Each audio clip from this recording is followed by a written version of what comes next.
Oh, thank goodness. As much as I like Microsoft Teams and recording, there's just so many extra steps to getting that video viewable in Blackboard. I'm just realizing I should have taken a little more care with my hair this morning. In any case, if you guys aren't sitting, you should be, because I'm about to unveil the greatest shirt in history. You guys ready for this? Here it comes. It is Macho Man Randy Savage sitting on a dock with the world title staring into the sunset. It's called Macho Man Deep Thoughts. And I look at the shirt every morning hanging in my closet and I'm like, is today a good day to wear it? And today I was like, yes, it is a good day to wear it. In any case, okay. One other thing I got to share. I just found out that we can have food trucks on campus. And there's this food truck in Brunswick called Hefecitas. And I was like, as soon as I found out we could do that, I'm like on email, just like hammering out, like, can you guys come by sometime? Like, I'm thrilled at the possibility that we could have this food truck on campus. Like, I know we probably aren't supposed to talk about brands, but I'm doing this in a positive light that I have dreams about Hefecitas. I really just love Tex-Mex and Mexican food. Like, that is just that's just something that always brings happy. In any case, so I had a pretty long weekend, lots and lots of grading. Now, I think I'm pretty much ready to post all those grades. I think they all should be live. I have a few late submissions and papers that were emailed in and stuff like that I'm still catching up with. But for the most part, it's all done.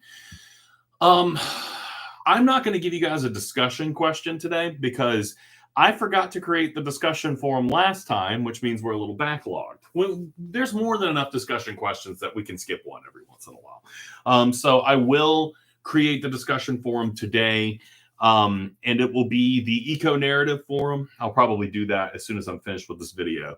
But so for today, I want to kind of do something just a little lighthearted and fun, something a little easy.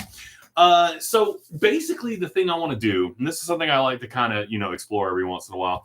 I want to talk about some really fun, kooky, weird ways that you can fulfill the eco-narrative assignment that kind of goes against the overall assumptions. Because one of the things that I like to tell students, and this is a very difficult thing to do, but typically when students think about assignments in these terms, I found that it improves overall. There's a point when an instructor loses control of an assignment.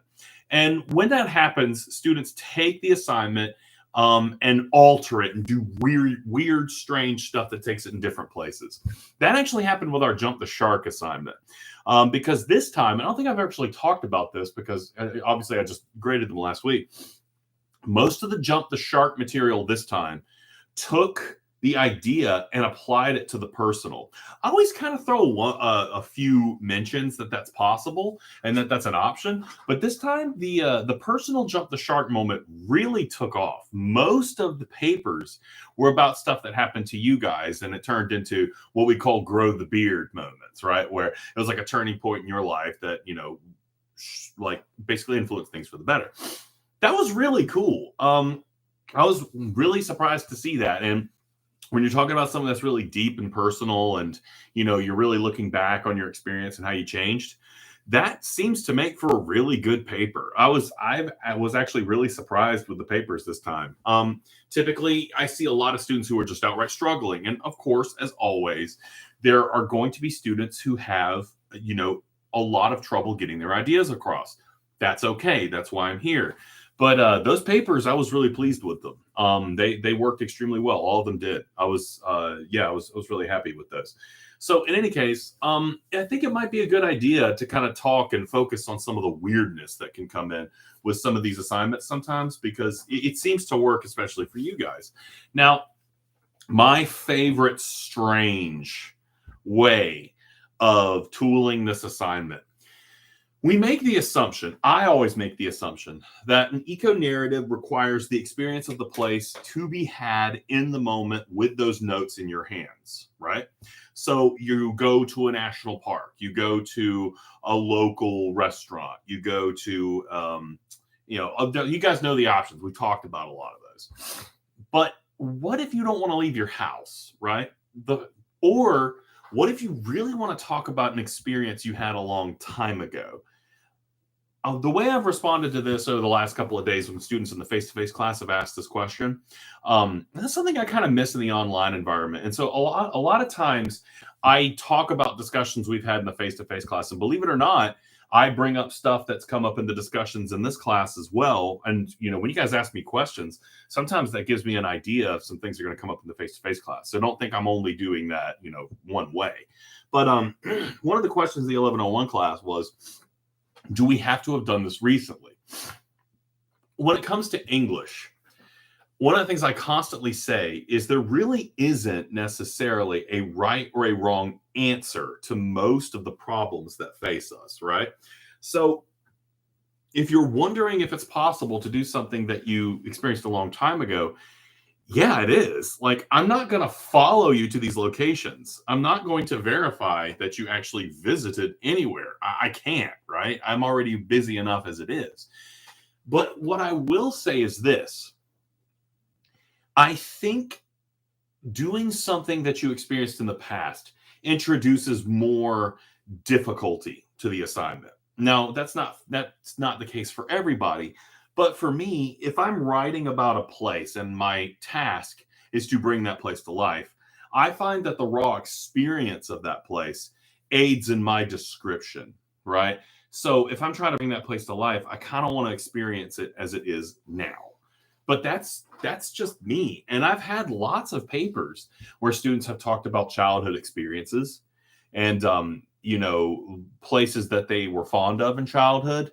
And I've had A papers done that way, but I do think it makes it harder, right? If you're not comfortable with stuff like this, if you're not comfortable with description, I would advise you to very much think about going and getting that raw experience. But it also opens up another interesting point. If it's possible to do stuff that happened a long time ago, it's also possible to do stuff that never happened at all. A few years ago, I did this assignment, and one of my students did a trip to Bikini Bottom from Spongebob Squarepants. And it was really good. It was really silly. And he ran into characters from the show. And it was really strange for him to think about describing smells in Bikini Bottom when we're supposed to kind of just sort of assume it's all underwater anyway. But that type of zaniness can make for some interesting writing as well. So we can go to the pretend world of SpongeBob SquarePants, right? I really want to ban Hogwarts because I've read that paper so many times, and it's just, y'all, I know it's crazy, but I just really don't like Harry Potter. I know. The reason why is because Harry Potter came out when I was, I think, in high school. I'd have to look that up. I don't remember exactly when it came out. Harry Potter was a little after my time. Like, I'm not one of those people who really grew up with Harry Potter. And as a young man, a lot of people would constantly point out to me, you look like Harry Potter. And it just, you know what? I was like, I hate Harry Potter. He's a piece of crap. So I've got this really weird chip on my shoulder when it comes to Harry Potter. Okay. But I've read the Hogwarts papers so many times. So I'm not going to ban it. But how bad of a mood do you want your instructor to be when he's grading your paper? I'm obviously kidding. Right. But am I? And anyway, so fictional worlds, those are good to go. If you feel like taking on a challenge like that, and I think that would be even more challenging because you're having to kind of navigate a fictional space and you're doing all of that within your own head. So you have to basically bring something to life that is, essence, never been alive for you. That brings me to my final point for today. And this is my favorite point. It's something that I like to talk about a lot. So I'm sure you guys have probably noticed I'm a bit of a gamer, right? I just beat Halo Infinite, its campaign mode. Now I beat it on normal, so I don't want to get any shade thrown at me, okay? I have 3 children. I don't have time to beat things on legendary difficulty. Shut up. But I just beat Halo Infinite and I really enjoyed it. And now I'm like, do I want to clear off space on my Xbox Series S? Like, I don't know. I'm really torn. What am I doing? Anyway, so I play video games and I love video games. I wish I had more time for them. But there is a very interesting conversation to be had about video games and eco-narrative.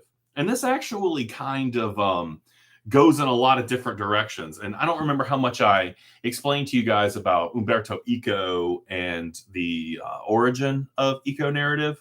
I probably shouldn't get too deep into this, but probably the greatest video game you could ever use for the production of an eco-narrative would be Minecraft. Now, Minecraft is a really interesting game, and if I have a whole Minecraft world built of Legos over here. Let me see if I can. Yeah, you probably can't. They're being attacked by a Star Wars AT-ST Walker, but you can kind of make out some of the Minecraft stuff over there. It's been a while since I added to it. I mean, priorities, right? In any case, I was one of the people who played Minecraft before it became this kind of like mega pop culture sensation. And before it became inundated with children. So it was really weird for me when I started seeing kids wearing like creeper t-shirts and hats and stuff, because I was like, when did this become something that was so, beloved by children? Because Minecraft was not always a user-friendly game. It was had a lot of kind of like reading you had to do alongside. And I guess in a lot of ways it's still like that. I'm rambling now. But anyway, Minecraft is a very special game for a lot of reasons. Minecraft debuted, well, it didn't debut, but I would say it kind of perfected. There's something in gaming called a procedural algorithm, which when you play the game, the world that you're exploring is built as you move around in that world. So like one of the earliest examples of these that I can think of, Dwarf Fortress is one. I never played Dwarf Fortress. That's a strange relic of time. But the big one, I think, the one I first experienced was Diablo. If you guys know anything about Diablo, the Diablo series, every time you play Diablo, it was a different game because the dungeons always laid out in a different way. So you always kind of had this really interesting, raw sense of exploration. Whereas, games weren't like that back then. I remember, that was around the time of playing like Super Mario Brothers on Super Nintendo. And the levels were always the same. And you could master the levels simply because you memorized them, right? You get really good at them just based off of like instinct. You couldn't do that with Diablo. Diablo had a lot of skill that you actually had to cultivate because the world was never the same. Now, Minecraft does something really, really similar in that it generates the world as you play it. When you create a seed for a world, you're experiencing something no one else has ever experienced. Now, in the early days when people talked about eco-narrative, there was something very much to be said about the exploration of land versus landscape.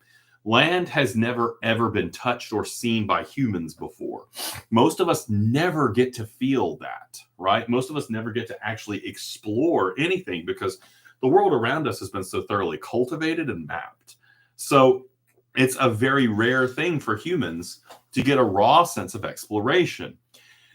Minecraft kind of does that for us. And we can go and we can create strange, unexplored worlds anytime we want. I think on a psychological level, this kind of explains some of Minecraft's appeal. My kids, now I've got it set up that my 5-year-old, my 9-year-old, and my 10-year-old all play on the same world together on the Xbox, the Kindle, and the Switch, right? All those things work together, which is just really cool and mind-blowing. And why am I talking about this? Anyway, just follow along with me. I'm a teacher. You pay attention. They're all playing on different devices. They are playing with their cousin who lives in Athens and her sister. And they are 12 and 6. My sister would be so mad at me if she knew I was talking about her child and I don't know her age. I feel terrible. I'm awful. In any case, they are all playing together and using Kids Messenger to communicate as they play, which is, again, really, really cool. But what are they doing in this world that they've created? They're building castles.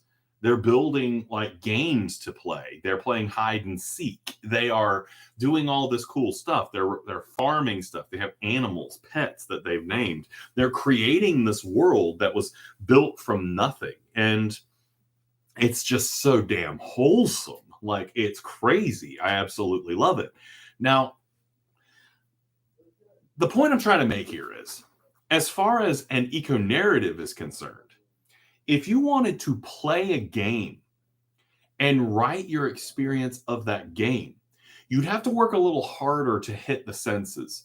Most of what you're going to be able to nail is the sight and the sound, right? Because you're interacting with this in a virtual basis. So touch, taste, and smell are something you're going to have to fill in the blanks. But filling in the blanks can be an incredibly fun thing to do. Let's take a game like Doom.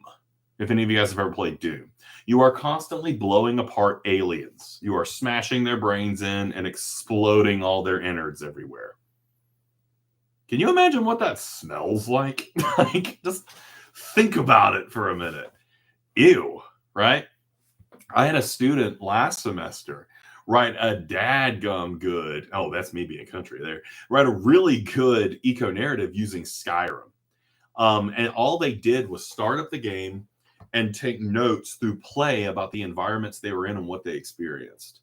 So the overall point with today's lecture really is just to consider all the ways that this assignment can transform and become something different from what I originally intended it to be. That's something that I'm trying to be a little bit more open about, especially since the very personal basis that you guys took the Jump the Shark paper, it served you really well. So think about ways that you can take an assignment and make it your own. And those are just more options. If you come up with something weird and kooky that doesn't fit exactly what I've described, shoot me a line, because that's something that I'm very much open to. And so many people are having trouble getting to the team sessions. So when you email me, there's a chance you'll get some bonus points. Again, you don't have to remind me that you're not going to be able to make it to the sessions. You can just email me. You can email me with a question. You can tell me how cute all these pictures are of my dog that I tag as the thumbnails on YouTube. All those things, I very much might give you a little bit of participation points for, which I'm also giving for the discussion questions. So there's a lot of options for, getting those points. In any case, I think that's enough for today. Like I said, we'll skip the discussion today. On Wednesday, we're going to do something grammatical, and it's going to be a bit of a headache. Oh, one other thing I wanted to say, let's put a due date on the eco narrative. I'm thinking I need to write this down so that I can create the Dropbox and the rubric later, but I'm thinking February 17th. And that would be, you know what? No, let's not do it on Thursday. Let's do it on Friday. Let's say February 18th. Maybe if you turn it in on the 18th, I might give you a bonus. But if you want to hold off till the 21st, that'll be fine. I would like to incentivize people if they want to get that in that earlier date. That's okay. I think that'll work. In any case, I'll be sure to make notes of all this stuff. I'll let you gaze at the grandeur that is Macho Man Randy Savage one last time. Anyway, I hope you guys are having a great day, and I'm sorry I'm looking at myself so much in the YouTube video because I'm very vain. Have a great day. Have a great week.